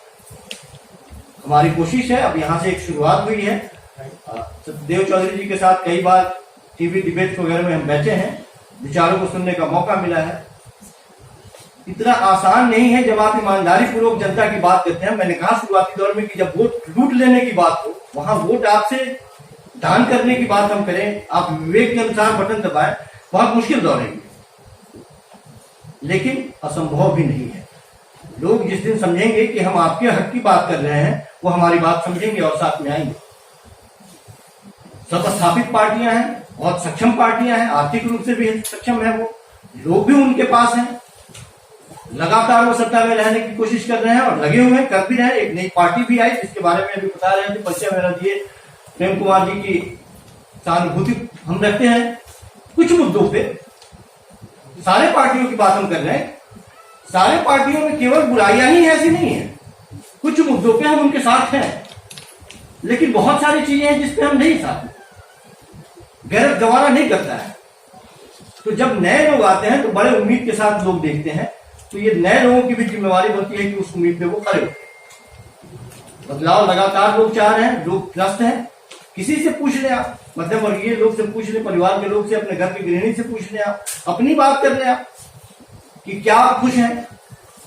अरे साहब, चाहिए हमें मंदिर भी चाहिए, मस्जिद भी चाहिए, रोटी भी चाहिए, राष्ट्रवाद भी चाहिए, सब कुछ चाहिए, लेकिन सबसे पहले हमारे परिवार के लिए एक सुदृढ़ व्यवस्था चाहिए। 100 रुपए का सरसों तेल 200 रुपए खरीदते वक्त यदि आपके आंखों से आंसू ना निकले और आप यदि हमें ये समझाने का प्रयास करें कि हमने शेर पाल लिया है, तो निश्चित तौर पे आपके जहन में जो घुसा हुआ है कीड़ा, इसको निकाल के मारने की जरूरत है। आपको ये बात समझ में नहीं आ रही है कि जिस शिक्षा की व्यवस्था के बारे में क्या कहना क्या चाहते हैं। आम आदमी को चाहिए क्या साहब, वो कमाता है, खाता है, रोज अपने घर में जाके चैन से सोता है, वो ऐसी कमरों में रहने वाले लोगों से ज्यादा चैन से सोता है, लेकिन वो चाहता है कि उसके बच्चे सुरक्षित रहें, उसके बच्चों के भविष्य को लेकर के जितना वो चिंतित रहता है, वो चाहता है कि वो पढ़ लिख जाए। ऐसी व्यवस्थाएं कैसे बनेंगी। किसी बड़े राजनेता की बात कर रहे हैं तो उनके बेटे जिस स्कूल में पढ़ते हैं, क्या हमारे बच्चे उस स्कूल में पढ़ेंगे। जब जुलूसों की बात हम देखते हैं, उस जुलूस में जाके जब नजर उठा के आप देखेंगे तो हमारे आसपास के जिस तरह के बच्चे जाके उस जुलूस में झंडा लेके, तलवार लेके, लाठी लेके कूदते हुए दिखाई देते हैं, क्या किसी नेता के बच्चे को देखा है आपने। वो उकसाते हैं। हमें ये बात समझनी होगी कि हमारा भविष्य कहां सुरक्षित है और कैसे सुरक्षित है, किस तरह से सुरक्षित है और किसके हाथों में सुरक्षित है। बातें तो बड़ी लंबी लंबी कर दी जाती है, लेकिन वाकई उन बातों को धरातल पे उतारने की कोशिश हो रही है क्या। स्वास्थ्य की बात हम कर रहे हैं, स्वास्थ्य तो साहब आपका इलाज, आप बड़े नेता हैं, देश के बारे में इतने चिंतन मनन कर रहे हैं। अभी सेक्रेटरी साहब ने कहा, एजुकेशन की भी बात की उन्होंने कि नेताओं की भी पढ़ाई की बात होनी चाहिए। हमें तो लगता है कि पकड़ पकड़ के कोर्स करवाना चाहिए, इनको भेज देना चाहिए समाज में। बचपन में देखते थे कि नेता जब घर से निकलता था तो वो गांव में चिंता था कि सबसे गरीब का झोपड़ी कहाँ दिखाई देगा, उस गरीब की झोपड़ी में जाके वो रात में रहता था और अगर वो के लोगों से बातचीत होती थी, लोग आते थे, उससे मिलते थे और सारी स्थितियों का एक मुआयना वो आदमी करता था और उसके बाद में अपनी नीतियों में बदलाव करे या नीति बनाए। आज के वक्त में तो स्थिति ये हो गई है कि गांव में सबसे बड़ा महल खोजा जाता है, उसके दरवाजे पे गाड़ी लगा दी है, फिर वो इकट्ठा करेगा लोगों को। तो जब तक नेता लोगों के बीच में नहीं जाए, उसकी परेशानियों को नहीं समझे, उसकी बातों को नहीं समझे, ये आयातित नेता, ऊपर से टपका दिए गए नेता, उनको पता नहीं है धूप छांव गर्मी सर्दी कुछ उन्होंने झेला नहीं है और वो हमें समझाने का प्रयास कर रहे हैं, हमारे बच्चों के लिए चिंता करने का प्रयास कर रहे हैं। हम सिर्फ यही चाहते हैं कि सचमुच में हमारे बीच से निकल करके हमारे वोटों की कीमत समझने वाला यदि कोई है तो उसकी बात होनी चाहिए। हमारे वोटों का लुटेरा यदि कोई है तो उसको भी सामने लाना चाहिए। ये हमारा फर्ज बनता है कि हम बताएं कि आपने वोट दिया किस लिए। आपने वोट दिया एक पार्टी को, उसकी नीतियों को ध्यान में रखते हुए, पता चला कि वो ऐसे पार्टी से मिल गया जिससे आपकी कभी विचारधारा नहीं चली, आप तो ठगे गए। और सबसे बड़ी बात यह है, दुखद बात यह है कि साहब हमने यदि किसी पार्टी को वोट नहीं दिया तो हम तो आलोचना करेंगे, पहले से आलोचना कर रहे थे, इसलिए मैंने वोट नहीं दिया उसको। लेकिन जिसने वोट दिया वो बंधुआ मजदूर बन जाता है। अरे साहब, आपने वोट दिया है, सबसे पहले आपका काम नहीं करता है तो कौन आपको पकड़ना चाहिए। लेकिन आप उसके पीछे पीछे तुम मिला रहे हैं, उसके गलतियों को भी बोल रहे हैं कि नहीं सही कर रहा है, उसको भी ठगने का प्रयास कर रहे हैं। समाज को जिस तरह से बांट दिया गया है, आप सोशल मीडिया उठा के देखिए किस तरह से वैमनस्यता की भाव। हम जिस गांव से आते हैं, बिहार से आते हैं, हमारे गांव में आधे लोग मुस्लिम रहते हैं, आधे लोग हिंदू रहते हैं। बड़े मजे की बात यह है कि बीच का जो बॉर्डर है, लाइनिंग है, इस साइड में हिंदू, इस साइड में मुस्लिम। मुसलमानों का जो दाहा होता है, तजिया होता है, उसमें से जो मिट्टी काटी जाती है, हिंदुओं के पूरे गांव को टपने के बाद हमारे मंदिर के पीछे से काटी जाती है। वो लोग आते थे रात में, सारे गांव के लोग, हम लोग खड़े होकर देखते थे। और होली के वक्त में जो होलिका दहन जलाई जाती है, वो पूरा मुस्लिमों के गांव को पार करके उनके ईदगाह के पीछे जलाई जाती है। और आज भी ये कायम है। बहुत दिनों के बाद हम गांव गए थे, देखे कि कितना परिवर्तन आ गया है कि अभी अब आज के वक्त में इतने फोर्स गांव में ठूस दिए जाते हैं किसी अनहोनी की आशंका से। ये जो दीवार खड़ी कर दी गई है केवल वोटों की। अब सेवैया नहीं आती है सात गांव में, पहले आती थी, सेवैया भी आती थी, अब नहीं आती। और ये सब वोटों के खातिर हो रहा है। हमें ये बात समझ नहीं, दुख होता है। हम अपने बच्चों को क्या समझा रहे हैं, किसे उसे प्रेरणा का स्रोत बनाने का प्रयास कर रहे हैं, किसके जैसा बनाना चाहते हैं आप। जो नेता सामने दिखाई देते हैं 10-5 जो सबसे टॉप ग्रेड में है, आप बताइए कि क्या अपने बच्चों को ये बताएंगे कि 20% और 80% की बात करें? क्या वो बताए कि समाज में खड़ा होकर के वो ये कहे कि कब्रिस्तान में भी बिजली मिलनी चाहिए तो शमशान में भी मिलनी चाहिए? बताए तो ऐसा समाज देना चाहते हैं? सरकार तो बना लेंगे साहब, लेकिन ये समाज को दिया है, बचाइए। एक आदमी है जो नए सिरे से आपके अधिकारों की बात करने की कोशिश कर रहा है। हमारी भी कोशिश है, जहां जहां जब जब जरूरत पड़े।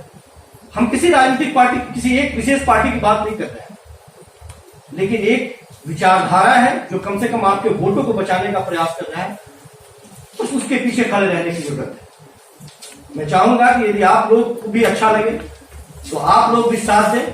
कई तरह से साथ दे सकते हैं, कलमकार अपने तरीके से साथ दे सकते हैं, मीडिया वाले अपने तरीके से साथ दे सकते हैं।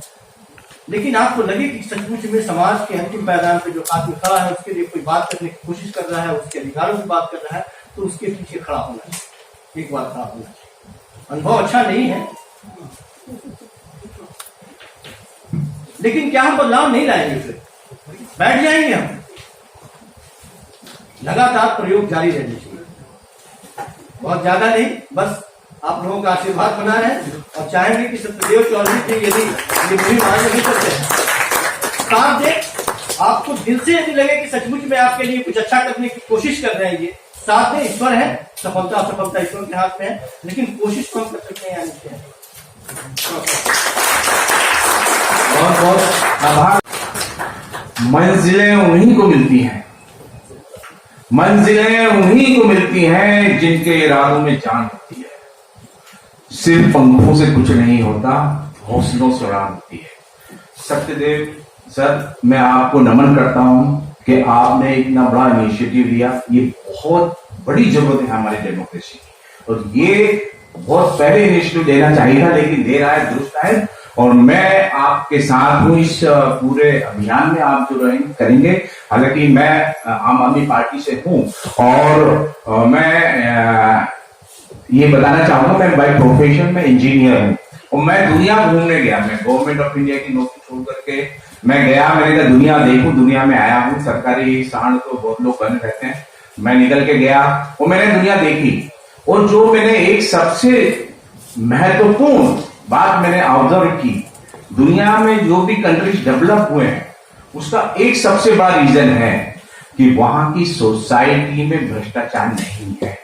वहां पर सामाजिक, आर्थिक और राजनीतिक ईमानदारी है, और वो ईमानदार लोग हैं, और वो अपनी पूरे सोसाइटी में, अपने देश में ईमानदारी के साथ काम करते हैं, मेहनत के साथ काम करते हैं। और क्योंकि वहां की जो पॉलिटिकल पार्टी है वो उनको रिकॉग्नाइज करती है, उनके एफर्ट्स को रिकॉग्नाइज करती है, और उन्हें सही जो मिलना चाहिए वो दिया जाता है। ये सबसे इंपॉर्टेंट है। तो भ्रष्टाचार सबसे बड़ा मैंने जो देखा है, सबसे बड़ा प्रॉब्लम जो है हमारे देश के अंदर, चाहे कोई भी सिस्टम आ जाए, कोई भी सिस्टम हम ले आए, अगर भ्रष्टाचार का जो इतना बड़ा मतलब भ्रष्टाचार खत्म नहीं किया जा सकता all together, but we should have that kind of courage कि हम उस लेवल पर राजनीतिक जो ऊपर बैठे हुए हैं राजनीति में उनका भ्रष्टाचार खत्म किया जाए। और उसके लिए जो खर्चे हैं चुनाव के अंदर जिस तरीके से, क्योंकि ये इलेक्टोरल बॉन्ड है,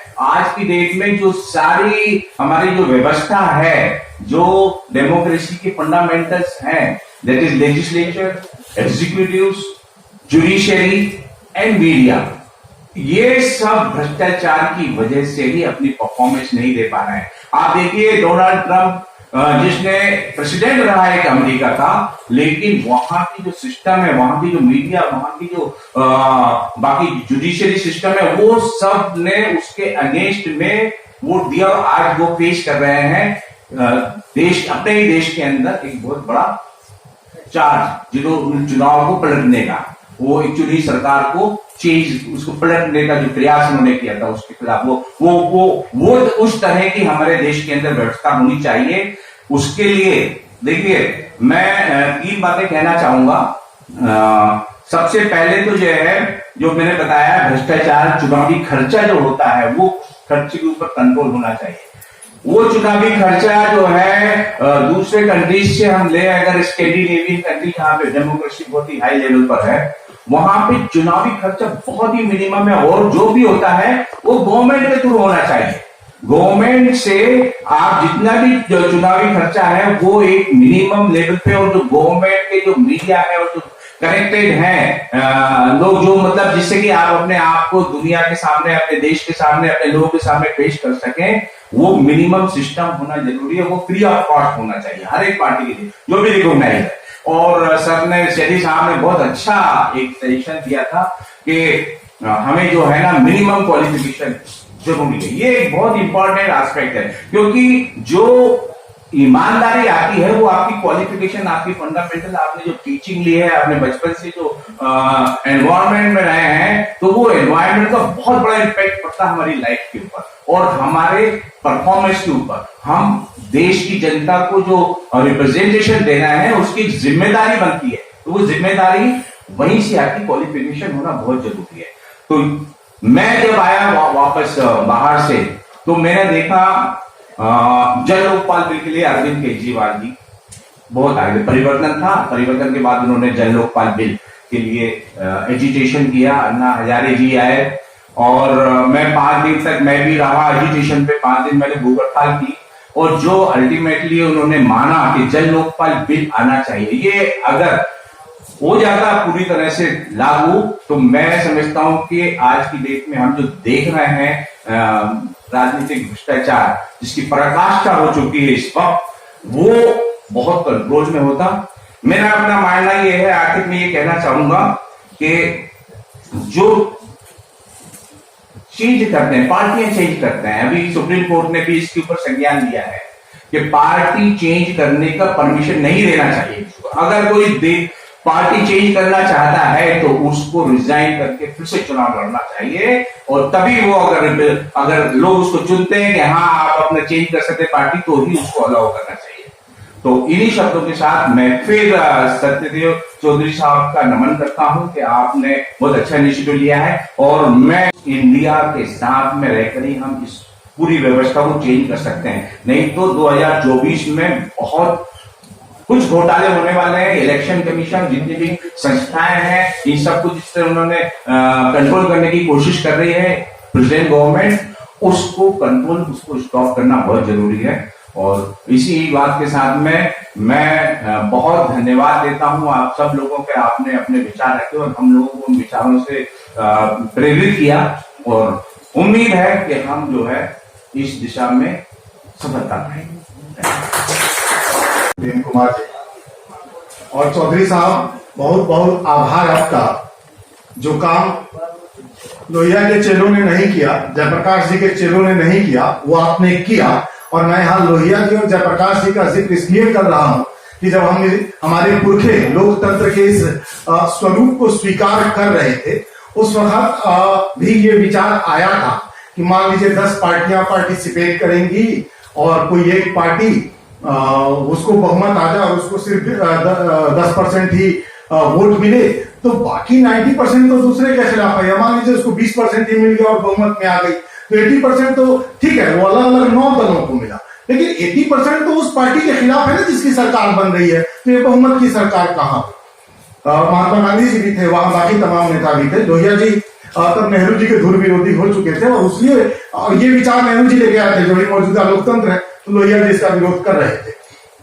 तो ये बात आई कि बात तो सही है कि ठीक है भाई 30% वाले की सरकार बन जाएगी और 70% वाले अपोजिशन में होंगे, लेकिन ये बिखरे बिखरे लोग हैं, लेकिन इनमें आपस में ही सहमति नहीं होगी ना, ये सरकार कैसे चलाएगी? अगर आपके हिसाब से इन 70% वालों को ही दे दो, ये खुद आपस में सहमत लोग नहीं है, ये खुद एक दूसरे के खिलाफ चुनावी मैदान में उतरे, एक दूसरे की आलोचना करते रहे, तो वो सरकार भी तो नहीं चल पाएगी, ऐसे भी तो देश नहीं चलेगा। तो ये कैसे चलेगा? अभी जो चौधरी साहब आप प्रश्न उठा रहे हैं और रिजवी साहब आपको मैं सुझाव दूंगा, एक किताब आती है जयप्रकाश नारायण की लिखी हुई है, मेरी विचार यात्रा, सर्वोदय प्रकाशन की है। बहुत ही विस्तृत रूप से उन्होंने इस विचार पर लिखा है। रेलवे स्टेशन पर कहीं कहीं सर्वोदय की दुकानें भी बची हुई हैं। ये सौभाग्य है इस देश का कि किताब की कुछ दुकानें कहीं कहीं है। आप सर्वोदय प्रकाशन की बुक स्टोर से वो किताब लीजिएगा। इसमें जयप्रकाश जी की मेरी विचार यात्रा, उसमें उन्होंने बहुत ही विस्तृत इस पर लिखा हुआ है, जो सर जो विचार लेके आए हैं। लेकिन सर इसमें मूल प्रश्न ये है कि वो संसद कैसे चलेगी, वो सरकार कैसे चलेगी जिसमें सांसद तो होंगे दूसरे के और सरकार होगी जन बहुमत वाली? कैसे चलाएंगे आप? जन बहुमत वाली सरकार जनता के पक्ष में कोई फैसला लेगी कैसे? क्योंकि उसके तो सांसद होंगे नहीं, उसके पास तो परसेंटेज ऑफ वोट होगा और सांसद तो दूसरे के होंगे, वो तो उसकी मुखालिफत कर देंगे, वो फैसला लेने ही नहीं देंगे। वो सरकार कैसे चलेगी, वो सरकार कानून कैसे बनाएगी? जब तक इस प्रश्न का ठोस जवाब हमारे पास नहीं होगा, हम उस विकल्प पर आगे नहीं बढ़ सकते। और जो इस प्रश्न का ठोस जवाब ले लेगा वो निश्चित तौर पर जनता को कन्विंस कर लेगा और एक ये विकल्प देश के सामने होगा। हमारी पीढ़ी न कर पाए, हम न कर पाए, निश्चित तौर पर आपके इस विचार को अगली पीढ़ी आगे बढ़ा देगी और एक दिन परिवर्तन होगा। लेकिन पहले हमें उस प्रश्न का जवाब खोजना होगा और यही आग्रह मैं आपसे करूंगा, सर उस प्रश्न का जवाब खोजिए कि वो सरकार चलेगी कैसे जिसमें सांसद तो दूसरे के होंगे, सरकार जन बहुमत वाली होगी, तो फैसला कैसे होगा? नमस्कार, धन्यवाद। जरूर बोलेंगे जो सबको सोचने के लिए विवश करेगी। और मैं इसलिए नहीं कि असित जी आ रहे हैं तो आके बोल लीजिए, मेरी दिली इच्छा थी कि असित जी बोले और मेरी दिली इच्छा है कि विवेक श्रीवास्तव जी भी बोले, शैलेंद्र जी भी बोले, क्योंकि ये लोग कुछ न कुछ आपको बता कर जाएंगे। लेकिन असित जी ने जो बात कही उस पर एक लाइन कहना चाहता हूं, वो ये कि एक पार्टी सत्य बहुमत का जो कॉन्सेप्ट है उस हिसाब से सरकार स्थिर मिल जाएगी मतदाताओं के बहुमत से। लेकिन अगर व्हिप दल बदल जैसी चीजें नहीं होंगी तो जो सांसद चुने जाएंगे वो भी मतदाताओं के प्रति ही जिम्मेदार होंगे और आजाद होंगे और स्वतंत्र रूप से अच्छे को अच्छा कहेंगे। तो ऐसा अनुमान कर नहीं चल सकते कि सांसद सब व्हिप और दल बदल के तहत पार्टी लाइन में बंद करके और सरकार के खिलाफ वोट करेंगे। ये भी एक बात है, लेकिन सोचने का स्कोप पूरी तरह से खुला हुआ है। मैं आमंत्रित करता हूं विवेक श्रीवास्तव जी को, भारतीय कम्युनिस्ट पार्टी से जुड़े हुए हैं और स्वागत है।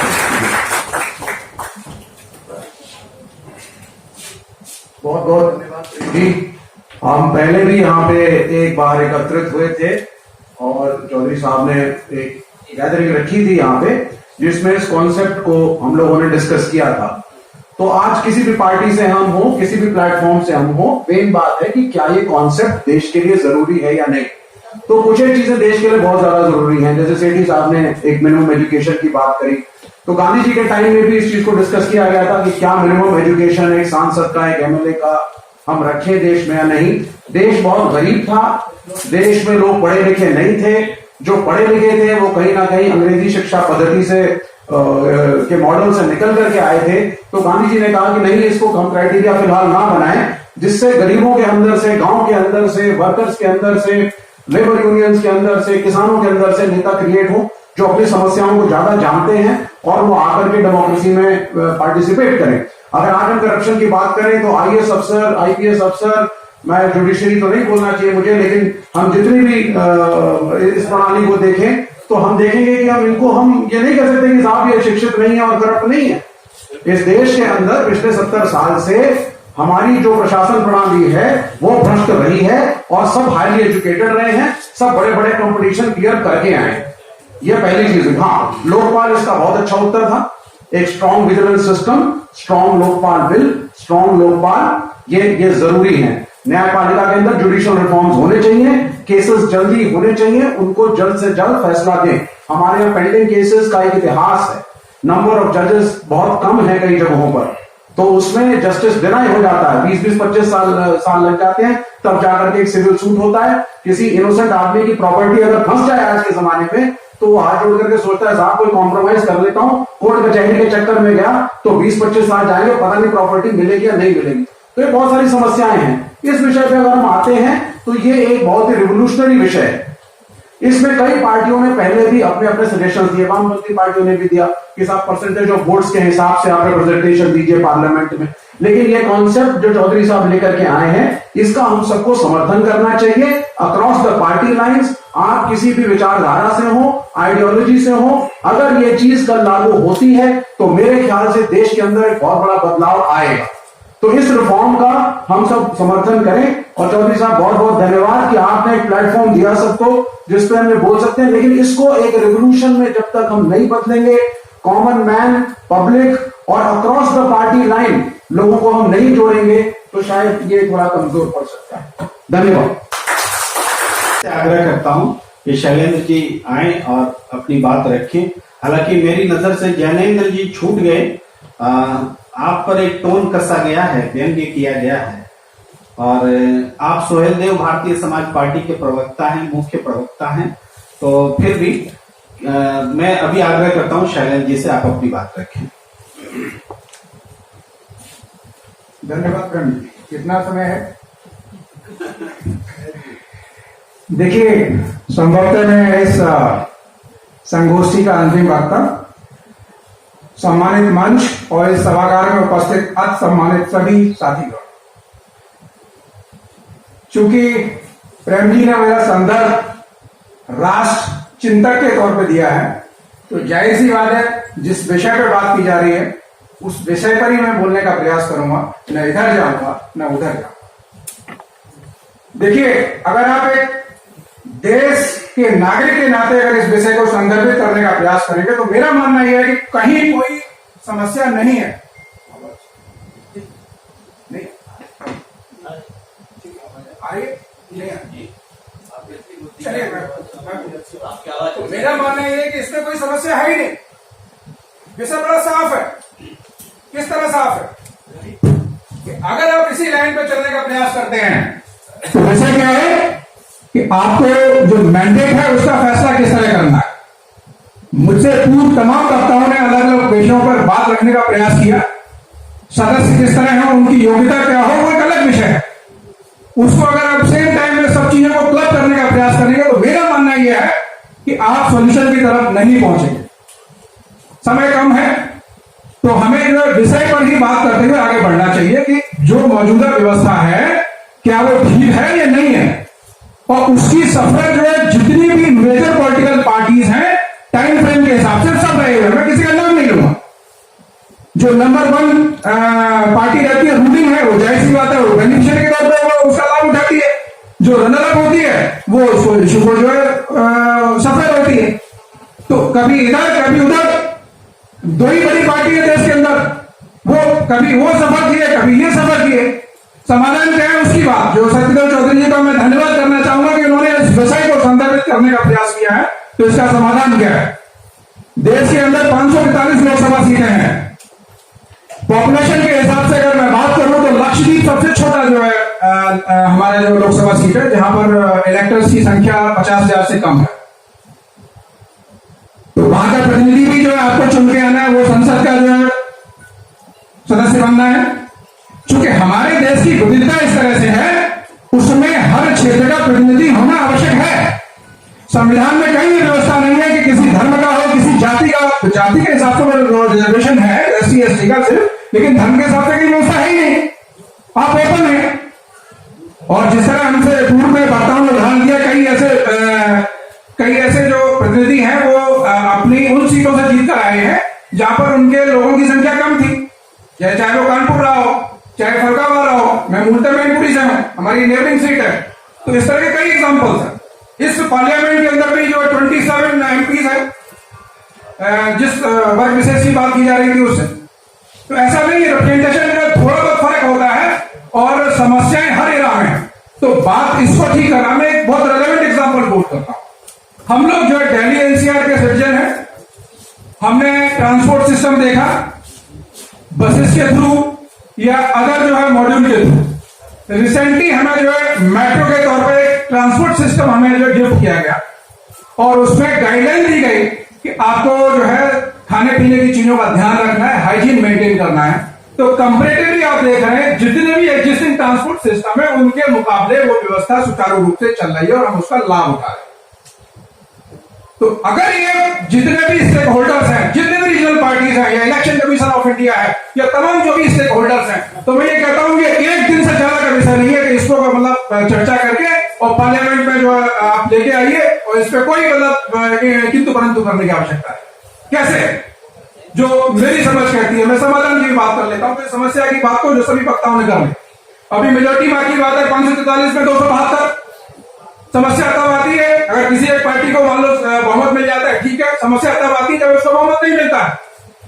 आप राइडर डाल दीजिए, ऐसी स्थिति में जो सिंगल लार्जेस्ट पार्टी है अगर उसको 4% अगर जो सबसे बड़ा मिलता है तो क्या नाम जो उसको सरकार बनाने का मौका मिलेगा। अब दूसरी चिंता ये आती है कि अगर वोट परसेंट के हिसाब से अगर आप जो है पार्टी को वो करेंगे तो क्या वो एक संकट नहीं खड़ा हो जाएगा। जो बड़े राज्य हैं, for an example in terms of the electors, UP हो गया, महाराष्ट्र हो गया, वेस्ट बंगाल हो गया, तमिलनाडु हो गया, आपका बिहार हो गया, तो जिन दलों का प्रभाव इन्हीं क्षेत्रों में अधिक होगा तो वो जाहिर सी बात है वहां पे जो उनको ज्यादा समर्थन मिलेगा। तो क्या होगा लक्षद्वीप के साथियों का, वहां के लोगों का, क्या होगा सिक्किम के लोगों का, क्या होगा मणिपुर के लोगों का। तो विषय संदर्भित करना है तो आपको बृहद परिवेश में सोचने की आवश्यकता है और इस पर विमर्श करके और जल्दी से जल्दी समाधान देने की आवश्यकता है। इसी के साथ मैं अपने जो शब्दों को विराम देना चाहूंगा। धन्यवाद। वोट आ जाएंगे तो छोटे राज्य का क्या होगा, ये तो आज हो रहा है। मणिपुर का क्या हो रहा है, 2 सांसद हैं, 2 सांसद हो या ना हो उनको बोलने नहीं दिया गया संसद में, आज हो रहा है। तो जब ये उत्तर प्रदेश ही सत्ता का दरवाजा है, कौन कहता है, इसलिए कि 85 सीटें हैं, तो ये आज की स्थिति है। तो वोटों के प्रतिशत से बल्कि ये चीजें खत्म होंगी। पूरे देश से वोट जिस पार्टी को ज्यादा मिलेगा हम वहां फोकस होंगे। जाति, धर्म और इवन क्षेत्रीय जो असमानता है वो दूर होगी। लेकिन इससे आप असहमत भी हो सकते हैं, ऐसा नहीं कि मैं जो कह रहा हूं वही सही है। आपके भी विचार हैं, हमारे भी विचार हैं। ये विचार और इस पर मंथन का सिलसिला आगे भी चलता रहेगा। मुझे उम्मीद है कि आज की वैचारिकी जो है, बैठकी जो है अर्थपूर्ण लगी होगी। यहाँ सबसे खास बात ये रही कि यहाँ मौजूद तमाम लोग एकटक यहाँ जुटे रहे, देखते रहे, सुनते रहे, ये खासियत रही। और मुझे लगता है कि तमाम वक्ताओं ने अपना प्रभाव डाला है। आप सबका बहुत बहुत आभार। शिल्पा जी और हमारे हुसैन साहब, परविंदर सेठी जी, अश्विनी मिश्रा जी, संजीव कौशिक जी और तमाम डिस्टिंग्विश्ड जो हमारे दर्शक हैं, आप सबका बहुत बहुत तहे दिल से आभार। इस सभा को यहीं पर विसर्जित करने की इजाजत चाहता हूं। नमस्कार।